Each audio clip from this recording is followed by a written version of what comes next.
তোমাদেরকে একটা মজার জিনিস দেখাবো। কিছুদিন আগে আমার একটা শ্যুট ছিল, আর সেই শ্যুটে গিয়ে একটা নতুন ট্রিক আমি দেখতে পেয়েছি। খুব মজা পেয়েছি ট্রিকটা দেখে। তোমরাও দেখো, তোমরাও মজা পাবে। এখানে যে মেকআপ আর্টিস্ট দিদির সামনে শ্যুট চলছে, সেটা আমার নয়, অন্য একটা বোনের।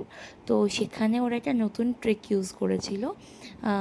যে দেশলাই কাঠি নিয়ে একটা হিট নিয়ে ওরা পিছনের ব্যাকগ্রাউন্ডে একটা খুব সুন্দর, আমি সেটা ভিডিও করে রেখেছিলাম তোমাদেরকে দেখাবো বলে। তো এখানে দেখো আমার মেকআপ আর্টিস্টও ওখানে হেল্প করছে। ও একটা দেশলাই কাঠি নিয়ে দাঁড়িয়ে আছে, অ্যান্ড যে ওই মডেলের মেকআপ আর্টিস্ট সেই দিদিটা একটা হেড নিয়ে সেখানে কি সুন্দরভাবে ব্লো করবে, আর পিছনে একটা ফাইরি এফেক্ট হবে। তোমরা দেখো, খুব মজা পাবে। আমিও খুব মজা পেয়েছিলাম।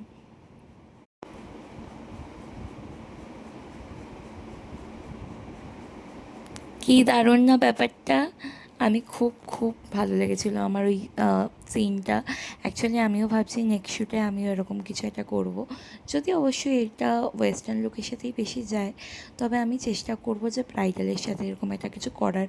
কারণ আমি তো সেরকমভাবে খুব একটা ওয়েস্টার্ন শ্যুট করি না।